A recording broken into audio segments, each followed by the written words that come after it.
now, former CIA station chief Dan Hoffman, former Speaker of the House Newt Gingrich, both Fox News contributors. Mr. Speaker, there is a clear distinction. Ollie North touched on it. The Trump plan was going to be based on conditions on the ground. Factor number one. Factor number two is Donald Trump was believed. If Donald Trump made a threat, they believed it because he had a track record. While ISIS grew under Biden and Obama, ISIS was systematically destroyed and defeated under Donald Trump. He said it, he did it, and the Taliban knew damn well what would happen if, in fact, they didn't abide by any agreement that went on. They wouldn't have tried this under Trump, would be my argument. Your thoughts? Well, look, I mean, first of all, I don't know that Joe Biden has threatened anybody with anything, so there's no way of knowing.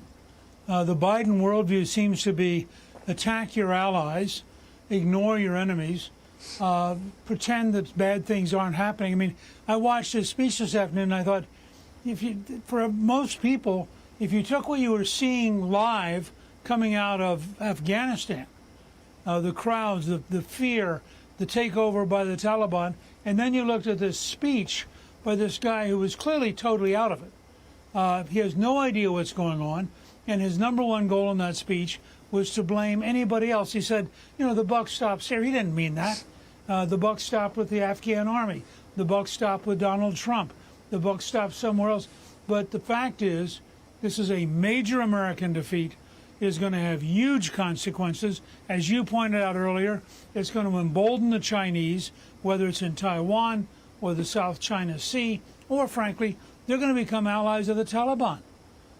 Because they want the minerals in which northern Afghanistan is enormously rich, and they're going to be quite happy. They don't care what the Taliban does to women. They just want the minerals. As recently as last Thursday, Dan Hoffman, and you worked all these years in the intelligence community, they were telling us, oh, at best, they wouldn't make it to Kabul for another 90 days at least. On every level, how could they have been so wrong? How could Joe Biden just a couple of weeks ago be saying, oh, it'll never happen. The Taliban will never be able to get back in power. And yet now it is the, Emirates of Afghanistan. Here we go. I mean, it's Islamic Emirates of Afghanistan. It's aspirational, wishful foreign policy. Just as the Biden administration was arguing that if the Taliban wanted to receive international recognition and foreign aid, that they wouldn't attempt to take over the country by force. Well, that ignored the reality that China and Russia, not to mention Iran and Pakistan, are going to support the Taliban. Our greatest ally in that region was the former government of Afghanistan. And what really concerns me going forward is that we used to own the battle space, and we had a sizable intelligence community footprint. So when we served our mission to find and fix those terrorists so we could detect and preempt threats, we had the kinetic capability to preempt them before they were visited on our shores. We don't have that anymore, and the Taliban controls the country. So what I wanted to hear today, and what I hope we hear soon from the Biden administration, is what's the plan to deal with those threats? We're a few weeks out from the 20th anniversary of 9/11, and irony of ironies, we are at greater risk now from Afghanistan than we ever have been before. Mr. Speaker, we got 10,000 Americans there, and we're not in control of that country or that airport. How are they going to get those Americans home? Well, I think they'll mostly gradually get out of there, but it's very disturbing that apparently the administration announced yesterday Americans wouldn't be automatically given any kind of priority, which is the opposite of the policy we've always had up until now. But, I think there's a deeper thing here.